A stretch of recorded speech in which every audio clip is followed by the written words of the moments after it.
안녕하세요. 황상민의 심리상담소가 아닌 황상민 TV 시작하겠습니다. 네, 여러분 이제 황쌤이 경제 전문가인가요? 뭐 이런 이야기 하는데 경제 전문가, 뭐 국방 전문가 오면서 나오는 인간들이 있다면, 그리고 언론에서 그런 인간이 있다면 여러분은 그렇게 생각을 하십시오. 저 내용이 대체 무슨 내용인지를 내가 들어보고 내가 이해할 수 있게 저 사람이 이야기를 하고 그게 내가 납득이 되거나 내가 도저히 받아들일 수 없다라는 생각이 든다면 그 사람은 전문가임에 틀림없고, 근데 무슨 그럴듯하고 좋은 이야기는 하는데 그거 그냥 귀신 씨나 까먹는 소리 같거나 늘 뉴스에서 나오는 거에 반복된다 하면 저 인간은 전문가라는 이름으로 사기치는 인간이구나 라고 생각을 하시면 됩니다. 너무 간단하죠? 그렇다고 해서 그 사람이 뭐 나쁜 사람이냐 좋은 사람이냐 그거는 이야기할 수 없습니다. 그렇지만은 자기가 모르는 거를 아는 척하는 게 아니라 자기가 그냥 주워 들은 거, 어디서 본 거, 그거를 자기 생각인 것처럼 이야기를 하다 보니까 앞뒤가 안 맞거나 본인이 이야기하는 거는 누구나 할 수 있는 이야기를 하는 그런 사람이 우리나라에서 전문가 코스프레를 하는 분들이다라고 여러분들이 생각을 하시고, 저한테 경제 전문가냐 심리 전문가냐 전문가가 더 개소리 뭔 소리인지 모른다 라고 하는 이 댓글 다신 분 이런 마음으로 들어주시면 됩니다. 왜 사세요? 누군가 왜 사냐고 물어보면 그냥 살아요 라고 공허한 대답밖에 할 수 없었나요? 내가 누구고 무엇을 위해 살고 어떻게 살 것인지 모르기 때문에. 어떤 분들은 뭐 주님의 품으로 들어가라고 하고 어떤 분들은 뭐 오토바이 타라고 그러고. 정답과 같은 답을 쫓으면 행복해질 수 있으리라 믿으셨나요? WPI 워크숍에서 자신을 알고 주변 사람을 이해하고 그 과정에서 나에게 딱 맞는 행복의 방정식을 찾아보세요. 자신의 행복과 삶의 비밀을 알 수 있는 WPI 워크숍이 9월 28일에 열립니다.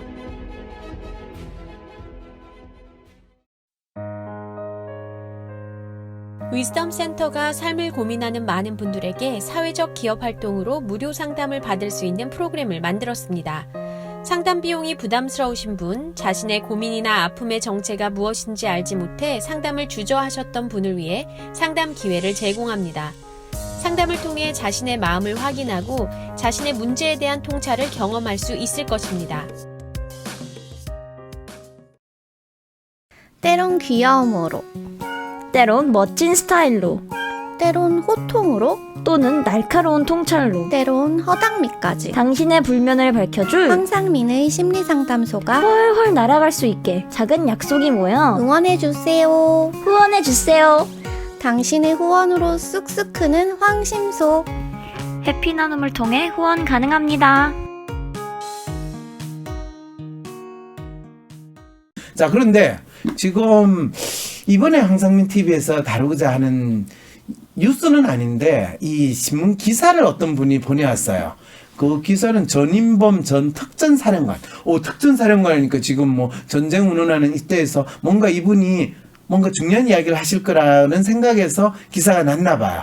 근데 뭐에 대한 기사가 주로 신문에 나왔냐 하면 전작권 전환엔 대가 따를 것, 우리는 각오돼 있나. 지금 전작권 전환 아직 못 받은데도 1년에 1조에서 지금 5조의 대가를 지금 주니마니 하는 그 청구서 받고 있는 상황인데 이 소리가 이게 지금 말이에요 소예요 라는 생각이 드는데 내용은 뭐냐 하면 한미는 다음 주 192 연합연습을 실시한대요. 작년에는 트럼프하고 뭐 김정은 만나는 일들이 있어가지고 한미 연합연습 자제하겠다, 안 하겠다, 뭐 이렇게 됐는데 이번에는 북한이 지금 트럼프하고는 잘 돼가지만은 남한의 불만을 지금 계속 토로하고 있는 상황에서 뭔가 우리의 국방이 해이되지 않는가. 특히 또 이 조중동 언론이 뭐 안보를 팔아먹었다 아니 언론이 아니구나 이 자유한국당에서 안보를 팔아먹었다니 어떤 인수를 하니까 안보 팔지도 않았는데 누가 사갔냐라는 걸 확인하기 위해서 아마 연합전섭을 하지 않을까라는데 한국군이 전작권을 단독으로 행사할 준비가 있는지 확인하는 훈련이라고 그러네요. 그리고 현 정권은 2020년 안에 전작권 조기 전환을 추진하고 있다. 그러나 예비역 군 장성들은 북한의 핵미사일 능력이 고도화된 상황에서 전작권 안보 능력 약화로 이어진다고 한다. 전작권 전환이 안보 능력 약화로 이어진다라고 주장을 한다는 이야기죠. 그죠? 그것도 예비역 군 장성들이. 네. 그러면 현역 군 장성들은 여기에 대해서 뭐라고 이야기를 할까요? 자존심의 문제를 넘어서요. 자존심의 문제를 넘어서 예, 한 가지만 우리가 예를 한번 들어볼게요. 예를 들었어요. 예. 그 영화 감기라는 게 있었습니다. 감기. 예. 네. 거기에 이제 이 바이러스가 퍼져가지고 그렇죠. 감기 바이러스가 그 퍼졌어요. 이 엄청난 사람들을 구분을 하고 격리. 예, 네. 격리를 해서 그렇죠. 전작권을 가지고 있는 미국이 이제 저쪽 그 사람들을 이제 몰살을 시켜요. 몰살을 시키려고 오. 하는데 이제 그때 아니 근데 바이러스와의 전쟁을 하는 상황이었어요. 왜 미군이 왜 거기 나와요? 그 작전권을 가지고 있다고 했고 사실상 전시 상황이라고 아. 봤던 거였죠. 계엄령을 뭐 예. 냈나요? 계엄령을 내고 이제 세상에. 예. 그래서 그 미국은 그 다 죽여야 된다고 하고 그 대한민국 대통령은 국민을 살려야 된다. 안 된다고 하고 그렇죠. 거기에 그 총리가는 예. 미국 편을 들면서 다 죽여야 그렇죠, 된다고 그렇죠, 하고 그렇죠. 하는 게 그 당시에 이제 이 영화의 핵심입니다. 야, 이 전작권을 두고 거의 남한산성하고 똑같은 상황이네요. 예. 그는 이 영화를 우리가 보면 실질적으로 대한민국이 가지고 있는 이 자주권 저기에서 조금만 이 손해를 미국 입장에서 손해를 보면 우리나라 국민들의 생명은 큰 문제가 아닐 수 있단 말이에요. 국가 간의 이해관계가 충돌했을 때 이제 그런 이야기를 하나를 하고요. 또 어떤 분이 그런 이야기를 합니다. 이스라엘 같은 경우에는 여야 간에 있어서의 격렬함이 상당 부분 잡다한 이스라엘도 장난 아니에요. 정치 부패 또 예. 잡다한 싸움들이 상대적으로 적다. 왜냐하면 걔들은 계속 전쟁을 작전권을 가지고 있고 군사를 스스로가 움직이기 때문에 그렇죠. 전쟁을 수행하는 능력이 되죠. 때문에 예. 정치의 상당 부분이 국방과 관련된 그렇죠. 영역에 많이 집중되어 있는데 예. 우리나라는 전쟁을 컨트롤하는 나라가 아니기 때문에 그렇죠. 이러한 국방에 대한 문제는 상당 부분 정치 외적인 문제로 분류되고 언론도 크게 다루지 않는다. 이제 그러면 꼭 남북 문제나 이데올로기 문제는 아주 집중을 하는데 국방에 대한 구체적인 계획들이나 그다음에 무기, 그다음에 군사 작전 이런 부분은 이스라엘에서는 아주 중요한 정치적 이스라엘 문제들. 이야기하지 말고 우리 이야기를 좀 그게 해주세요. 예. 그러면서 아주 극우 농객이 한 이야기입니다. 네, 예. 그 황장수 같은 아니 누구 그렇게 이야기하지 마시고 네, 예, 알겠습니다. 극우 농객이 아주 나이든 네. 극우 농객이 해준 이야기인데 네. 내가 이렇게 이야기를 하면 우리 보수 영역에 있어서 엄청난 비난을 받을 수 있겠지만 조갑제 농객인가요? 이 작전권을 가지고 있지 못한 국가 쪽팔리죠. 예. 그렇죠. 자주 국방이 안 되는 거죠. 느슨함에 대해서 이제 지적을 한 거예요. 그래서 제가 선배님 그런 이야기를 이제는 써야 되는 것 아닙니까? 그렇죠. 그런 이야기를 했는데 세상에 자기 군대를 움직이면서 자기가 작전권을 갖고 있지 않는 나라가 그러게요. 그리고 그 군대는 이 젊은이들을 국민 개병제로 해가지고 의무적으로 국방에 의무를 지게 하고 진짜 국가가 젊은이들 무임금 무동력 하듯이 아주 저임금으로 활용하는 그런 파렴치한 짓을 국민의 의무로 만들면서 그 군대 지휘권을 국가 스스로가 못 가지고 외국군이 가지게 만들었다라는 거, 그거는 이 나라 지도자가 진짜 쪽팔려야 되는 일 아닌가요? 또 하나의 문제가 일본이 경제 테러, 경제 침략을 했는데요. 네. 만약에 대한민국이 작전권을 가지고 있었으면 저렇게 겁 없이 그러게요. 이런 도발을 하겠느냐? 자, 나는 이 부분이 무시당했다는 거죠. 핵심입니다. 그렇죠. 지금 한일 관계가 격화되고 있으면서 일본이 대한민국을 동네 저울로 보는 이런 그 행태가 나왔던 결정적인 원인은 대한민국이 우리를 칠 수 없다. 그렇죠. 라는 부분이거든요.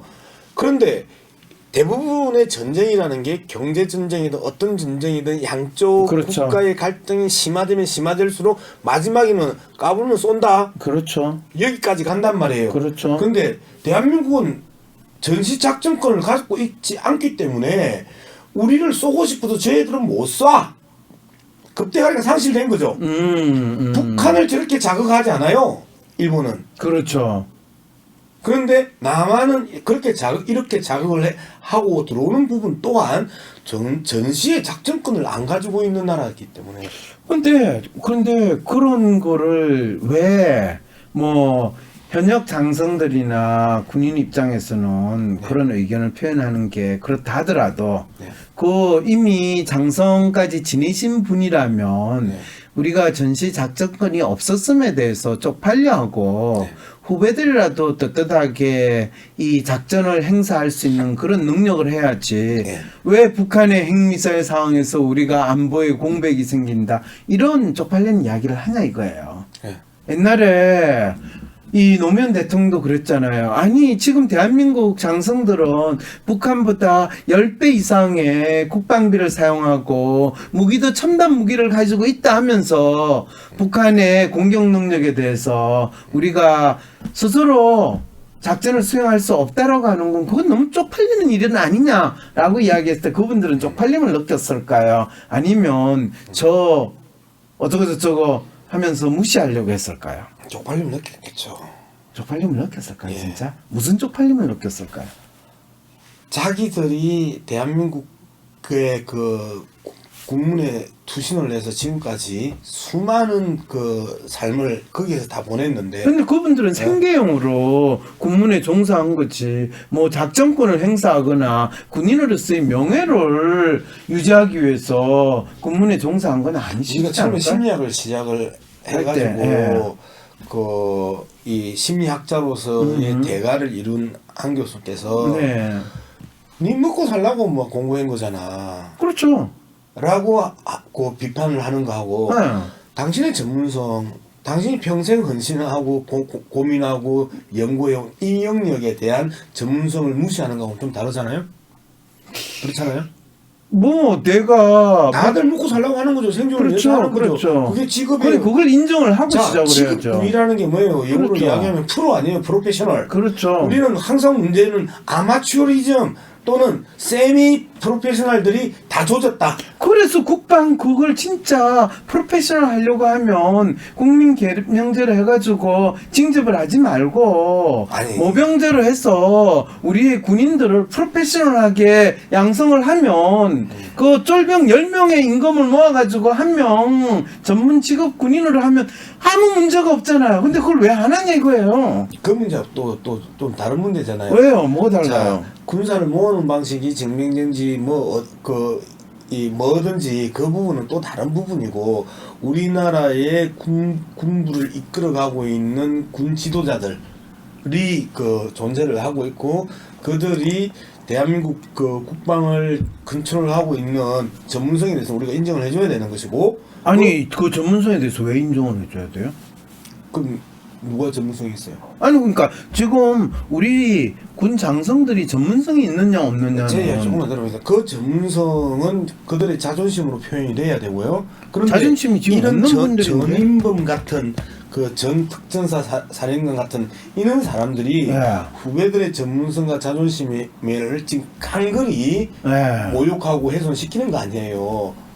본인은 굳이 후배들의 전문성과 자존심을 훼손한다고 생각이나 하고 이야기를 할까요? 정치하고 싶은 모양이죠. 그렇죠. 정확하게. 자유한국당한테 공천 받고 싶은 그렇죠. 모양이죠. 그렇게 나온 거예요 지금. 전형적인 저 사대주의자들이 가지고 있는 병폐잖아요. 미국과 일본한테 지금 쫄쫄쫄쫄쫄 그 파이프 대고 빨아먹고 하는 거잖아요. 근데 이분 지난번에 민주당 그 위원으로 들어가셨다가 그만두신 분 아니에요? 저는 개인적으로 몰라요. 개인적으로 모르는데 이분 자유한국당 처음에 저도 이상했는데 이분 그래 들어갔다가 무슨 문제 때문에 본인이 그만 사퇴했던 그분 아닌가요? 정확하게 모르겠습니다. 네, 혹시 아시는 분 있으면 잘 찾아보세요. 그런데 중요한 거는 제가 재밌게 느끼는 거는 네.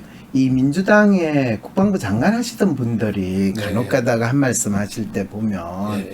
이분이 자유한국당에 있는 정치인들이나 일반 조중동 보수 언론에서 이야기하는 안보관 또는 군에 대한 위상 이런 거 이야기하는 거하고 전혀 차이가 없으신데 때때로 문재인 정권의 기본적인 이 안보든 또는 국방에 대한 이슈를 이야기할 때 앞뒤 말이 안 맞으시고 네. 상당히 헷갈리시는 어려움을 많이 겪는 이합 국방부 장관이 그랬죠? 예, 앞에 국방부 장관도 그렇고 지금 국방부 장관은 그거로 해서 조금 학습이 되셨는지 계속 묵비권 전략이라든지 네. 타임렉 전략을 쓰시면서 잘 넘어가시는 것 같아요. 네. 근데 왜 그런 일이 벌어질까요? 우리나라 권력이 그 국방부의 문제도 그렇고 검찰도 마찬가지잖아요. 검찰도 맞아요. 검찰도 그러네. 마찬가지잖아요. 그러네. 권력 있는 모든 집단은 예. 보수 성향에다가 우파적인 그게 일단 기본 라인이다 이런 거예요. 보수 성향에다가 우파 성향이라고 이야기하기보다는 네. 지난 우리 한국 현대사에서 소위 말하는 진보적 시각 또는 그 다원주의적 시각, 개방적 시각 이런 시각을 가져본 경험이 겨우 10년이에요. 아 그렇군요, 그렇군요. 그죠? DJ 5년, 노무현 5년. 그 10년밖에 없었단 말이에요. 네. 그런데 현 정권이 딱 들어와서 지난 2년 동안 사람을 쓰려고 하는데 쓸 사람이 없어서. 그 사람이 없을 거 아니에요. 그 안에. 아니 아무리 쓸만한 사람이 없더라도 그나마 감별을 좀 해가면서 이 제대로 하고 그 다음에 조금씩 훈련을 시켜가면서 잘 가이드를 해줘야지. 첫 번째 국방부 장관을 뽑는데 훈련을 시킬 시간도 없었을 뿐더러 네. 인수위도 거치지 않으면서 바로 그래서 문제가 더 심각해졌군요. 그 중에 네. 가장 나은 가장 설마 가장 나았을까요? 아마 그러지 않았을까요? 저는 그 중에 그나마 사실은 사성 장군 정도 되는 분들이 민주당에 야당인 민주당에 연주를 맺어가지고 정치를 하던 뭐 본인이 장관을 하던 기대를 하시는 분이 많지 않다 보니까 예. 그나마 그게 풀은 작았겠죠. 그렇죠. 인재 풀은 작았겠고 그 음. 작은 풀 속에서 그나마 나은 사람을 그 픽업을 했을 거 아니에요. 그러게요. 그런데 저는 놀라운 게 얼마 전에 뭐 나라를 걱정하는 이 태역 장성들의 모임이라 가지고 뭐 900명이나 되는 분들이 이 문재인 대통령의 안보관에 대해서 심각한 우려를 표현하고 어쩌고저쩌고 했다라는 네. 그 신문 기사를 읽을 때 네. 야 이게 한 병사들 900명도 숫자가 많은데 장성들 900명 그것도 태학 장성들 900명 떼거지로 다 잃어보려고 모여서 의견을 발표했다. 이건 대체 어떻게 제가 받아들였냐라는 생각이 아까도 처음 들거든요. 이야기할 때도 이제 그런 이야기를 네. 했는데요. 그 우리나라 보수는 멸공 통일, 반공 통일 이게 보수라고 생각을 해요. 그렇죠, 그렇죠. 실제로 자기들은 말만 해놓고 절대로 행동으로 옮기지 못하는 것. 그리고 거기에 가장 충실하게 따랐던 집단이 군부였고요. 그렇죠. 군부 중에서 육군. 그거는 육군이네. 박정희의 기본 지지 세력. 자, 그러니까 핵심 세력이었죠. 그런 집단에서 900명 정도가 문재인 정부가 그 한반도 평화 프로세스를 진행해가지고 상당 부분의 성과가 나면 뭐 어떤 문제가 발생하겠습니까? 존재감이 없어지는 군부가 거죠. 축소될 수밖에 없는 그렇죠, 거잖아요. 그렇죠. 그리고 장성들 숫자가 축소될 수밖에 없고, 그렇죠. 군비가 적어도 축소될 수밖에 없고, 그렇죠. 별 한 200명은 날아가죠. 예, 국방비가 축소되면서 네. 이 군부를 위한 엄청난 돈들이 축소될 수밖에 없는 거잖아요. 그럼 그들이 살려고 하면 전쟁을 일으키는 수밖에 없는데. 그러면 그 장성들이 대역을 하면 아무것도 안 하는 분들도 계시겠지만 다양한 그 기업과의 연관 속에서 후배들하고 그 비즈니스를 할 거 아니에요. 현역하고 네. 정관 외부 차원에서 다양한 이 먹고 사는 부분들이 발생한단 말이에요. 네. 이제 그렇게 살고 있고 선배들이 해왔던 대로 우리도 그렇게 먹고 살고 있는데 갑자기 이 남북 관계가 평화 프로세스가 상당 부분 진척을 하면 좋겠어요? 네. 당연히 이제 그런 개인적 이해관계와 그 다음에 어릴 때부터 평생을 거기에 투신해서 받았던 세뇌 작업들이 그렇게 쉽게 보수를 향해서 손을 들어주고 정치적 발언들을 하고 나오는 거다. 그렇죠. 이 전인범 전 특전사령관은 네. 이전에 문재인 대통령이 대통령 후보 시절에 네. 경희대에서 열린 북콘서트에서 네. 영입했던 사실을 발표했다고 어떤 분이 댓글을 네, 올렸어요. 네. 그리고 부인인 심화진 성신여대 총장의 법정 구속과 진급 파티에서 부인 학교 직원 동원이 사실이라는 대법원 판결이 나오면서 논란에 휘말렸고 이 과정에서 전 특정사령관이 페이스북에 우리 집사람이 비리가 있다면 권총으로 쏴 죽였을 것이다 라는 글을 남기셨다라는 글을 댓글로 어떤 분이 올려주셨네요. 그럼 오늘 나와주셔서 감사합니다. 고맙습니다. 네, 다음에 또 뵙겠습니다. 수고하셨습니다. 때론 귀여움으로, 때론 멋진 스타일로, 때론 호통으로, 또는 날카로운 통찰로 때론 허당미까지 당신의 불면을 밝혀줄 황상민의 심리상담소가 훨훨 날아갈 수 있게 작은 약속이 모여 응원해주세요. 후원해주세요. 당신의 후원으로 쑥쑥 크는 황심소. 해피 나눔을 통해 후원 가능합니다. 황상민 박사님께 상담을 받고 싶으신가요? 비슷한 WPI 프로파일 상담 사연을 봐도 알 수 없었던 자신의 본질적인 문제를 파악하고 구체적이고 실용적인 해결 방법을 얻으실 수 있습니다. 지금 바로 자기 삶의 통찰을 얻으시고 원하시는 삶을 살아가세요. 관련 문의는 WPI 심리상담 코칭센터로 문의 바랍니다.